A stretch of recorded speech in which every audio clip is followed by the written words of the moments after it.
अस्सलाम वालेकुम। Last time हमने क्या पढ़ा था? लास्ट टाइम हमने पढ़ा था the infinite in English grammar. Infinite को करने की कोशिश की थी हमने इंग्लिश ग्रामर में। आज हम पढ़ेंगे आर्टिकल्स को। आर्टिकल्स हमारे कौन से होते हैं? दो किस्म के आर्टिकल्स होते हैं उमूमन तौर पे। एक होता है डेफिनेट आर्टिकल, एक होता है आपका इंडेफिनेट आर्टिकल। इंडेफिनेट और डेफिनेट आर्टिकल को हम जब देखते हैं तो आपके एडजेक्टिव्स जैसे कि ए, आर, एन, द, ये तीन आर्टिकल हैं हमारे पास। इनको हमने डिवाइड किया है दो काइंड्स में या दो हिस्सों में उमूमन तौर पे। हालांकि ये क्योंकि ये नंबर ज़ाहिर करते हैं, कौन नंबर ज़ाहिर करता है? आपका आर्टिकल अ और एन, ये आपका नंबर ज़ाहिर करता है, इसलिए हम इनको एडजेक्टिव्स भी कहते हैं। एडजेक्टिव्स भी कहा जाता है इनको। द एडजेक्टिव्स अ और एन, आपके कौन से एडजेक्टिव्स? अ या एन जो है, एंड द भी आपका उसी में ही आता है, द। ठीक, आर यूजुअली कॉल्ड आर्टिकल्स। इनको अक्सर करके हम क्या कहते हैं? आर्टिकल्स कहते हैं। हालांकि ये एडजेक्टिव्स भी हैं, इनको हम आर्टिकल्स भी कहते हैं। हम यहाँ पे आर्टिकल की हैसियत से पढ़ेंगे आज इनको। They are really demonstrative articles.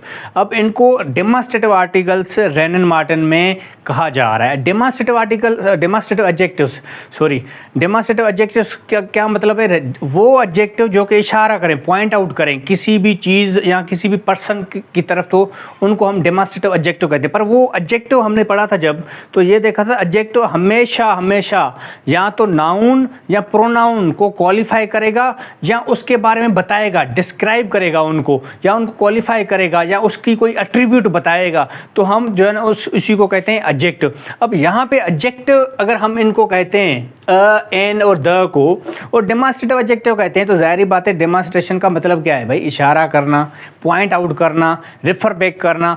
इसीलिए हम इनको डेमोन्स्ट्रेटिव एडजेक्टिव कहते हैं, क्योंकि ये पॉइंट आउट करेंगे, ये भाई आपको रेफ़र करेंगे कि कौन सी चीज़ या कौन सा पर्सन है, उसके हवाले से बताएंगे आपको। ठीक है, इसी तरह हम इसके दो काइंड्स हैं, दो आर्टिकल्स में इनको हमने डिवाइड कर दिया। दो काइंड्स में हमने इनको डिवाइड किया। कौन से? अ और एन। अ और एन का मतलब भी सेम है। ये नंबर ज़ाहिर करेगा। क्या? ये नंबर ज़ाहिर करेगा कि भाई एक, ये 1 को ज़ाहिर कर डिनोट करेगा।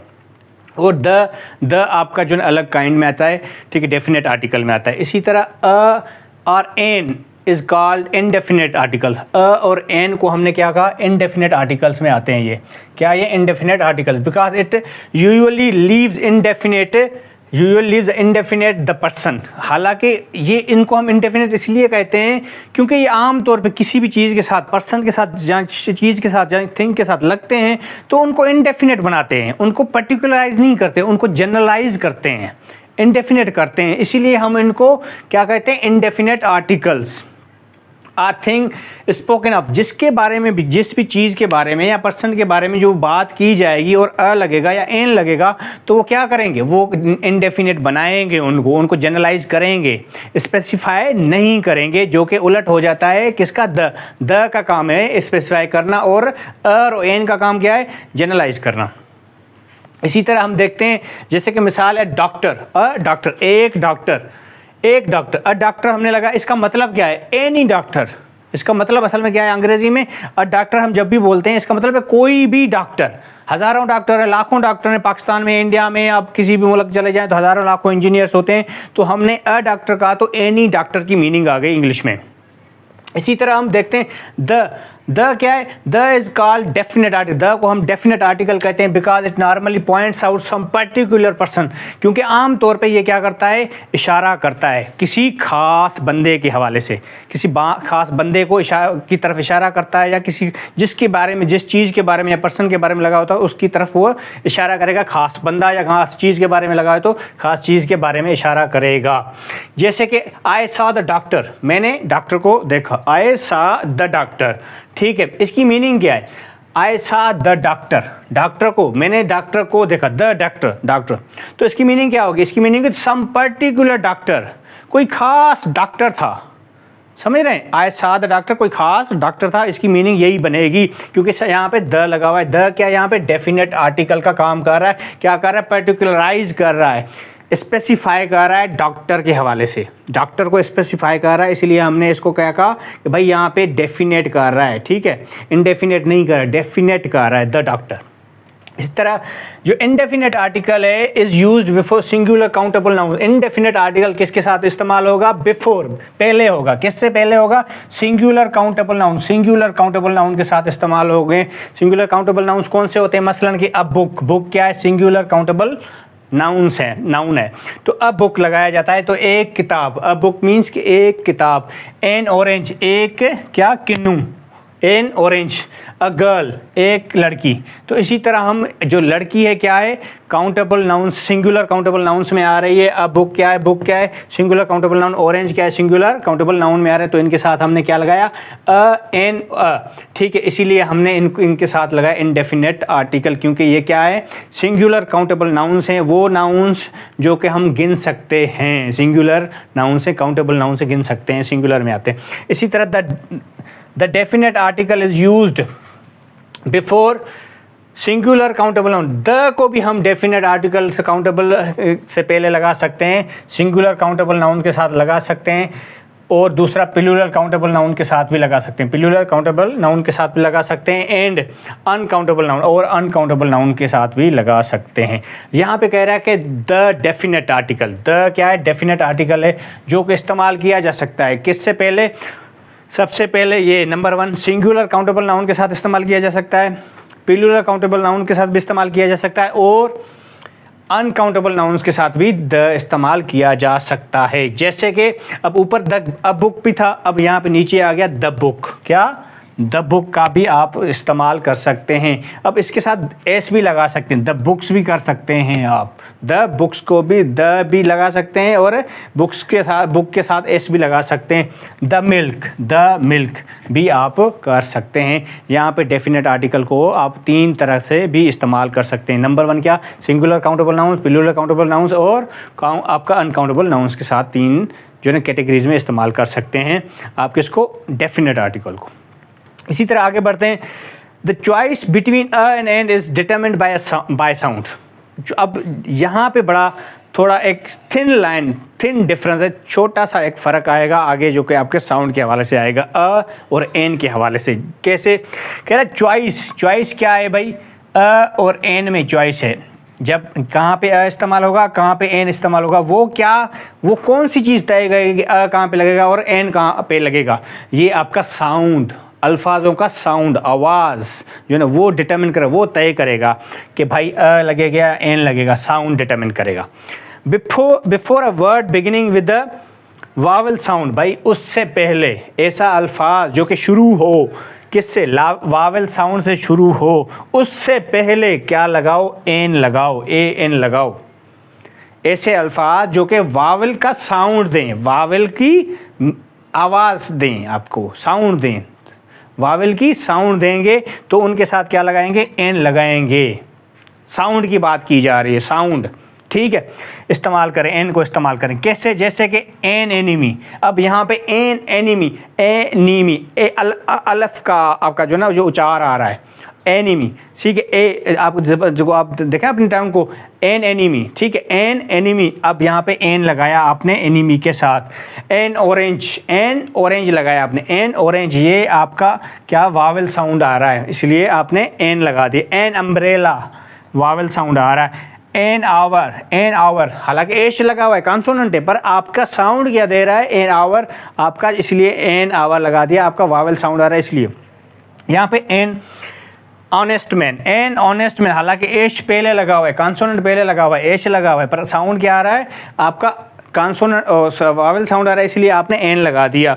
एन एयर, तो यहाँ पे आपने एन लगा दिया क्योंकि आपका वावल साउंड आ रहा है। तो यहाँ पे क्या कह रहा है? यहाँ पे कह रहा है भाई ऐसे अल्फाज जो कि वावल साउंड दें, ऐसे अल्फाज जो वावल साउंड दें, उनसे पहले एन को इस्तेमाल करें, ए एन को उनसे पहले इस्तेमाल करें, जो कि आपका इंडेफिनेट आर्टिकल है।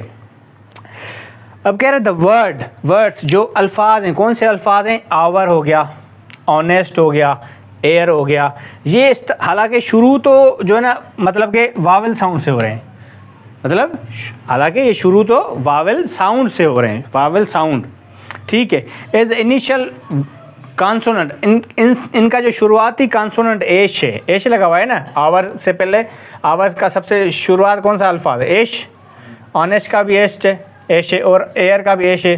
तो ये जो कॉन्सोनेंट एच लगा हुआ है इज़ नॉट प्रोनाउंस, इनको हम उच्चार में नहीं लेके आते, उच्चारते नहीं हैं इनको, हम इनको प्रोनाउंस नहीं करते, ये साइलेंट कहते हैं, इनको कहते हैं ये अल्फाज साइलेंट है। जब उच्चारते हैं, जब लिखने की बात आती है तो हम उनको ऐसे ही लिखेंगे जैसे ये लिखे हुए हैं ऑनेस्ट, एयर और आवर, इस तरह ही लिखेंगे। स्पेलिंग इसकी इस तरह होगी। जब उच्चारेंगे, जब पढ़ने में आएगा, स्पोकन में आएगा, तो हम उसको जो है ना आपको एच का आवाज़ नहीं आता, तो वावेल का आवाज़ आता है।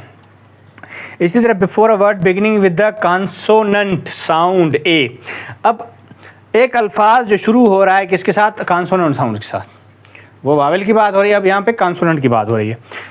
एक अल्फाज शुरू हो रहा है कॉन्सोनेंट साउंड के साथ, ए इज़ यूज्ड। अब उनके साथ ए इस्तेमाल करें। क्या कह रहा है? उनके साथ ए इस्तेमाल करें। कैसे ए इस्तेमाल करें? जैसे कि अ बॉय, क्या? एक लड़का, अ वुमेन, एक औरत, a yard, a horse, a hole, a university. अब यहाँ पे देखें, हालांकि वावेल साउंड पहले आ रहा है, वावेल अल्फाज ए आई ई ओ यू, क्या है ये? वावेल्स हैं। यहाँ पे यू से यूनिवर्सिटी स्टार्ट हो रही है, यू से यूनिवर्सिटी स्टार्ट हो रही है। सर आपने तो कहा था वावेल्स होते हैं ए आई ओ you, A I E O you, यहाँ पे लिखे हैं, यू लिखा हुआ है, यहाँ पे यू लिखा हुआ है।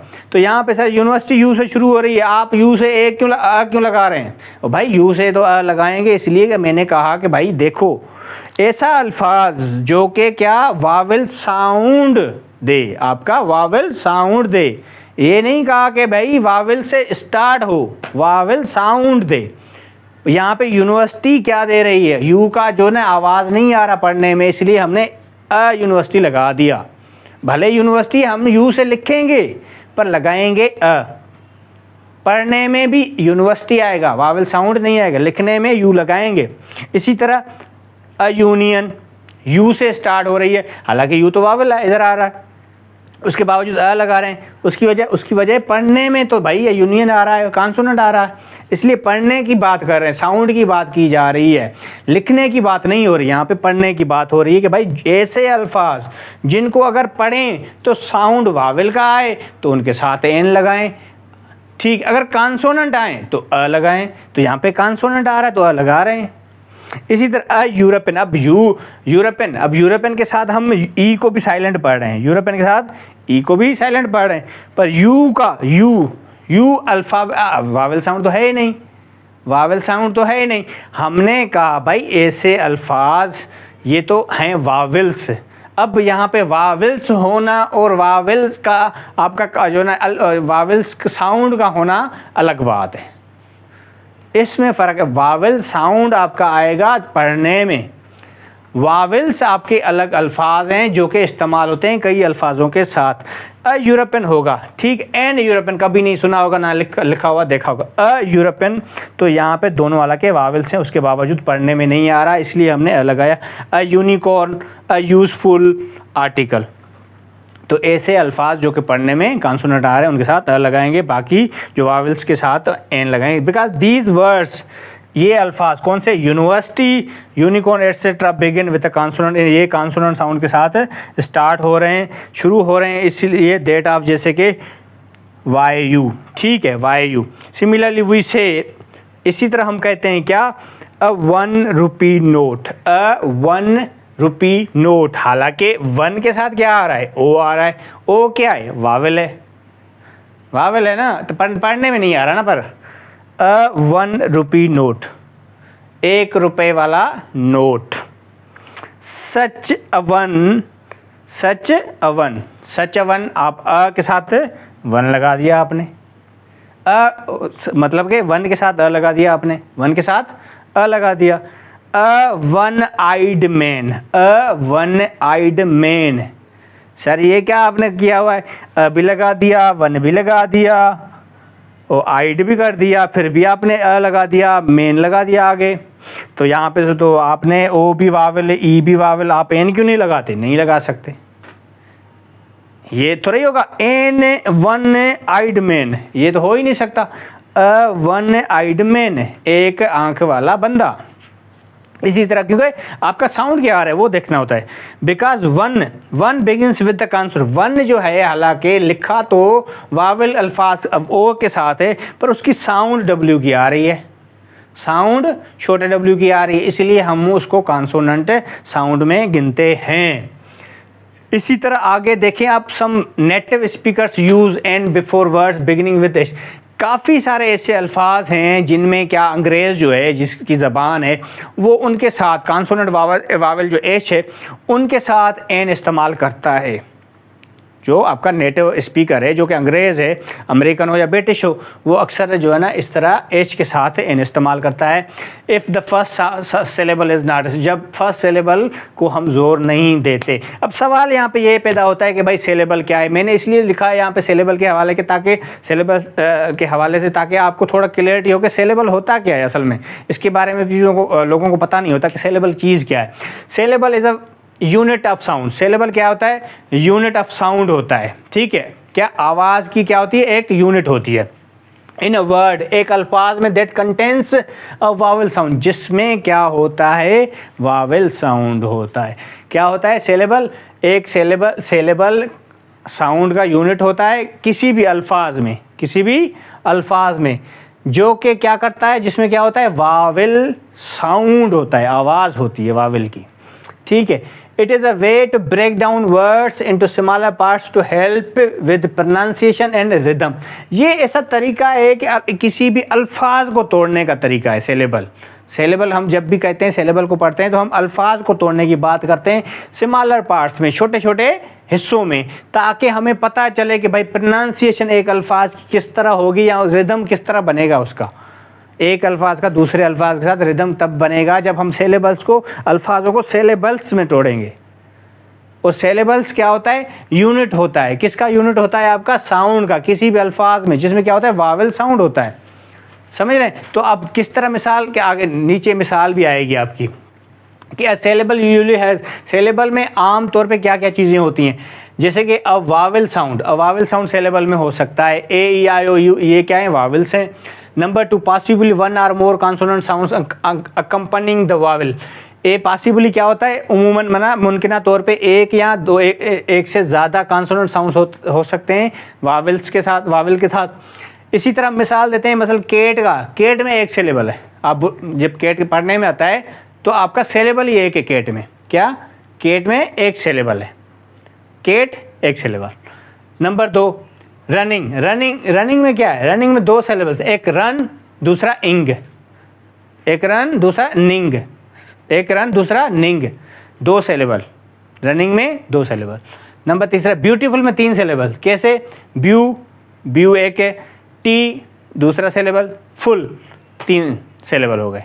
इस तरह हम इनको सिलेबल को, एक अल्फाज को तोड़ते हैं सिलेबल्स में, in order to understand the vowel sound within the word. एक अल्फाज में वावेल साउंड किस तरह लगा हुआ है, कितने वावेल्स होंगे, मतलब कितने सिलेबल्स होंगे, तो पता चलेगा कि रिदम कैसे बन रहा है, प्रोनाउंसिएशन कैसे बनेगी। अब ये अक्सर स्टूडेंट ये ना इसको प्रोनाउंसिएशन बोलते हैं, ये प्रोनाउंसिएशन नहीं होता, ये होता है प्रोनाउंसिएशन। इसको गलत पढ़ते हैं, ये होता है प्रोनाउंसिएशन। इसको अक्सर प्रोनाउंसिएशन बोलते हैं, इसको पढ़ा जाता है प्रोनाउंसिएशन, ठीक है। तो ओ को जो ना छोटा थोड़ा कम पढ़ते हैं, प्रोनाउंसिएशन पढ़ते हैं इसको, तो वो ज़्यादा ये एक्यूरेट होता है। इसी तरह सिलेबल को आपने देख लिया, केट में एक सिलेबल, रनिंग में दो सिलेबल। रनिंग में दो सिलेबल कौन से? एक रन दूसरा निंग, NG निंग। तीसरा ब्यूटीफुल में 3 सिलेबल, कौन से? ब्यू एक सिलेबल, टी अटाए दूसरा सिलेबल, तीसरा फुल 3 सिलेबल। सही हो गया? ये हो गए सिलेबल आपके। अब सिलेबल्स हेल्प किस में करते हैं भाई? पहले भी ऊपर भी सेम बात लिखी हुई है, रिपीट हो रही है। प्रोनाउंसिएशन में हेल्प करते हैं, आपकी प्रोनाउंसिएशन में हेल्प करते हैं कि आपको उच्चार बेहतर हो जाए, सिलेबल्स आपको हेल्प करते हैं। दूसरा पोइट्री में, शायरी में, रिदम में कि आप काफिया मिलाते हैं, आप जो है ना रिदम बनाते हैं, वो सिलेबल्स आपको हेल्प कर देगा। आपकी सिलेबस की स्टडी अच्छी होती है, उसमें कमांड होती है, तो आप शायर भी बन जाते हो, शायरी अच्छी करने लगते हो। तीसरा, वर्ड स्ट्रेस एंड एम्फेसिस, आपके अल्फाजों पर जोर देना, एम्फेसिस देना। इस ये ज़्यादातर कौन हेल्प करता है? आपका सिलेबल्स की स्टडी, आपके सिलेबस एक एक अल्फाज को कब तोड़ते हैं कि इसमें कितने अल्फाज सिलेबल्स हैं, इसमें कितने सिलेबल्स हैं, तो आपको इस वर्ड के क्या स्ट्रेस या एम्फेसिस में ज़्यादा हेल्प करता है। इसी तरह आगे बढ़ते हैं। एग्जाम्पल्स फॉर 109, ऊपर जो बात हो गई कौन सी 109 के कुछ नेटिव स्पीकर्स एन इस्तेमाल करते हैं किसके साथ? एच वाले अल्फाजों के साथ, है ना। तो वो क्या है? मसलन के भाई एन होटल अक्सर अंग्रेज़ इस्तेमाल कर सकते हैं, उनकी ज़बान उनकी मर्ज़ी है, पर अक्सर हम आगे नीचे पढ़ेंगे वो ज़्यादा यूजुअल क्या है, हम ज़्यादा यूजुअल करते हैं, मोर कॉमन क्या करते हैं, होटल को पढ़ते हैं। पर अंग्रेज़ करता है, अंग्रेज़ की बात चल रही है यहाँ, अपनी बात नहीं चल रही, यहाँ पे अपनी बात चल ही नहीं रही, यहाँ पे नेटिव स्पीकर की बात चल रही है। नेटिव स्पीकर कौन है? अंग्रेज़ की बात चल रही है ना, कि भाई अंग्रेज़ कर रहा है, हमें क्या है, पर हमें तो ये पता है होटल इस्तेमाल होता है, ठीक है। एन हिस्टोरिकल नावल, तारीखी नावल, पर हमने देखा है भाई मोर कॉमन को है, मोर कॉमन है अ हिस्टोरिकल नावल, एक तारीखी नावल, तो हम ये इस तरह इस्तेमाल करते हैं अ हिस्टोरिकल नावल होटल। पर अंग्रेज़ की बात जब आ रही है तो रेनन मार्टिन ये बता रहे भाई अंग्रेज़ जो है ना इसके साथ एन लगा रहा है कभी कभी, ठीक है, वो लगाए उसकी मर्ज़ी है, पर हमने ये अपने बात जो ना अपनी जो ना हमने सीरियस करना है, तो हमने अपनी बात करनी है कि भाई हमने नहीं लगाना, क्योंकि कॉमन कौन सा है? हिस्टोरिकल नावल होटल, ये ज़्यादा कॉमन है, हम इसको इस्तेमाल करेंगे। बस ये पता होनी चाहिए कि ये नॉलेज पता कि नेटिव स्पीकर कर क्या रहा है। इसी तरह use of the definite article इस्तेमाल करेंगे। अब डेफिनेट आर्टिकल कौन सा था? पहले बताया मैंने कि द जो क्या द था definite article. Definite article the कैसे इस्तेमाल होगा? काफ़ी सारे उसके इस्तेमाल हैं, देखेंगे उसको। Number 1, when we talk about a particular person, किसी भी खास बंदे या चीज़ के बारे में बात हो तो are one already refer to, या पहले से ही किसी की बात हो चुकी हो, that is when it is clear from the context which one we mean, और ये क्लियर हो जाएगा कि किसकी बात पहले से ही कॉन्टेक्स्ट में हो रही है, पहले से ही किसी की बात हो रही है। भाई वो आया था मेरे पास, असलम आया था, बड़ी बड़ी बातें कर रहा था, सही है। मिसाल के तौर पे अगर करें तो उसके बारे में, जहाँ किताब की ले लें यहाँ पे, जैसे कि मिसाल है the book you want is out of print. अब ये किताब, मतलब आप इल्मी के पास चले जाते हो और कहते हो यार मुझे एक ऐसी किताब दो जिससे मेरा CSS पास हो जाए। कहता है यार जो किताब आप चाहते हो वो तो कभी छपी नहीं है, मतलब कि आप जाते हो इल्मी वालों को, यार मुझे ऐसी एक किताब दो मैं पढूं, मगर पहले ही अटैम्प्ट मेरा CSS क्लियर हो जाए। वो कहता है यार वो तो जो किताब आप चाह रहे हो ना, the book you want has never been printed, वो कभी छपी ही नहीं है। अब यहाँ पर लिखा हुआ है the book you want is out of print, भाई जो किताब आप चाहते हो तो प्रिंट में है ही नहीं, वो तो ख़त्म हो गई हैं कॉपियाँ उसकी। पर आप जाते हो इल्मी वालों को पास, आप कहते हो भाई ऐसी किताब दो, एक किताब दो मैं पढूं और मेरा CSS निकल जाए पहले, तो इल्मी वाला कहेगा the book you want has never been printed, has never been published, कभी छपी ही नहीं है। भाई ऐसी किताब जो मैं आपको दूँ अब CSS पहले अटैम्प्ट में निकल जाए, ऐसे हो ही नहीं सकता।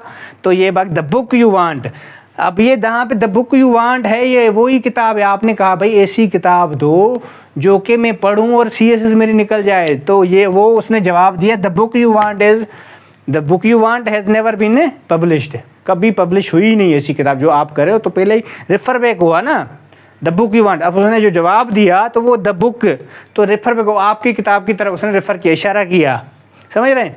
तो इसी तरह which book the one you want, कौन सी किताब, वो किताब जो आप चाहते हो। आप कौन सी किताब चाह रहे थे भाई इल्मी वालों से? आप वो किताब चाह रहे थे जो कि पढ़ो और CSS निकल जाए, तो ऐसी किताब छपी नहीं है, ठीक है। हालांकि वो सुहाई ने एक किताब छाया की थी कि मतलब कि कोशिश की थी उसने कि ग्रामर भी हो, उसमें सारी टिप्स नींद करने की सारी है। वो किताब आज तक मार्केट में मेरे ख्याल से नज़र नहीं आ रही, पुरानी किताब है, सुहाई अजीज़ 2012 में उसने CSS किया था।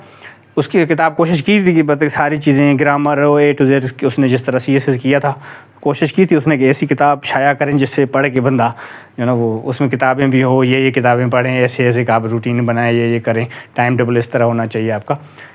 काफ़ी सारे CSPs ने कोशिश की कि ऐसी किताब हो, पर ऐसी कोशिश की है पर मतलब बन नहीं पाया ऐसा माहौल कि एक किताब पढ़े और हो जाए। आगे बढ़ते हैं। When a singular noun is meant to represent a whole class, क्या जब एक singular noun is meant to represent a whole class. भाई कब इस्तेमाल होगा? दूसरा ये आपका जब सिंगुलर नाउन, क्या एक सिंगुलर नाउन का मतलब हो क्या? पूरे क्लास को रिप्रेजेंट करना, नुमाइंदगी करना, क्या पूरे क्लास की नुमाइंदगी करना। कैसे?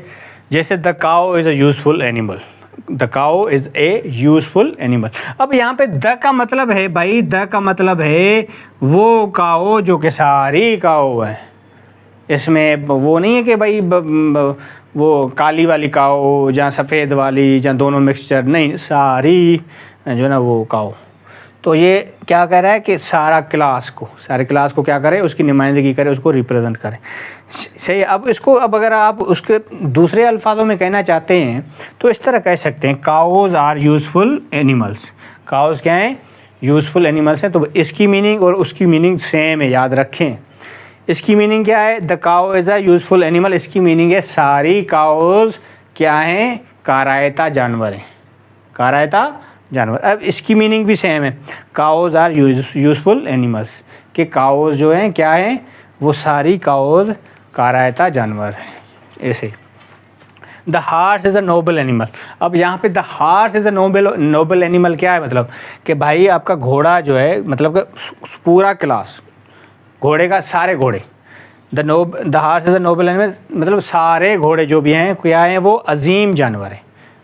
इनकी तो मेरे ख्याल से मजहबी भी सिग्निफिकेंस है ना। आप देखेंगे ना मुहर्रम के टाइम में तो ये घोड़े अक्सर रिलीजियस पर्पसेस के लिए भी इस्तेमाल होते हैं, तो उनकी वो सिग्निफिकेंस भी है।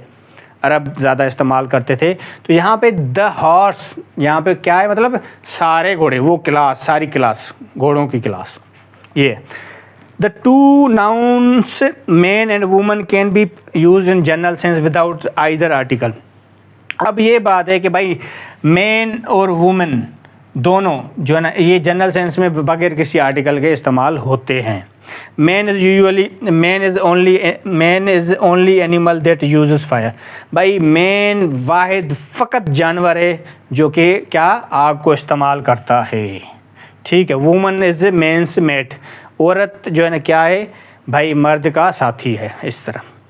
But in present day English a man and a woman are, man E वाला जो प्लूरल वाला, एंड वुमेन जो है ना प्लूरल वाला जो है ना, वो आर मोर यूजुअल। कैसे?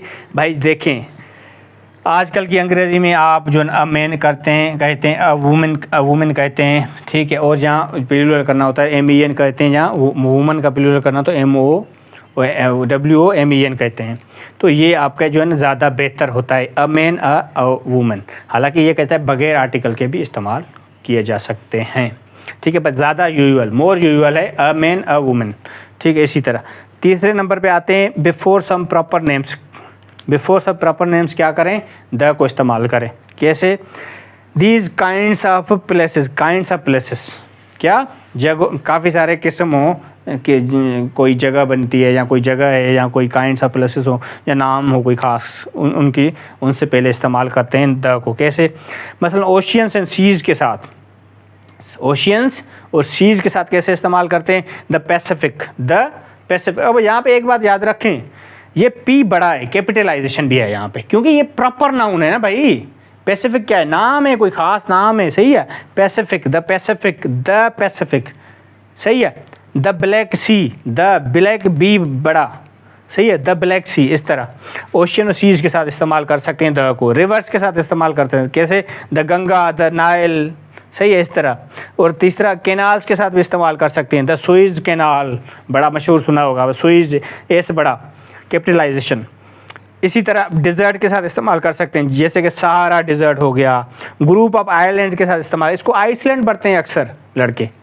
आइसलैंड नहीं होगा, ये एस साइलेंट होगा, आइलैंड होगा। ये आइलैंड, एस यहाँ पे साइलेंट होगा।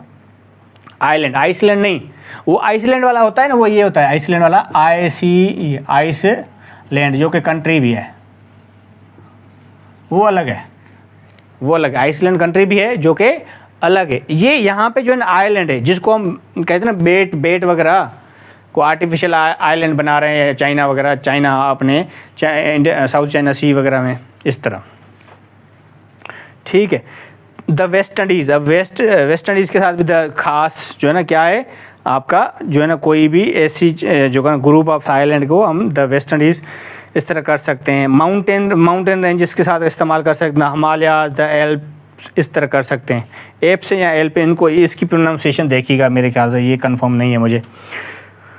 Very few names of countries, अब काफ़ी कम नाम हैं जो ममालिक के, उनके साथ भी आप कर सकते हैं क्या, विच इंक्लूड वर्ड्स लाइक, जो जिनमें क्या अल्फाज आते हैं जैसे कि रिपब्लिक और किंगडम, इनके साथ भी आप कर सकते हैं।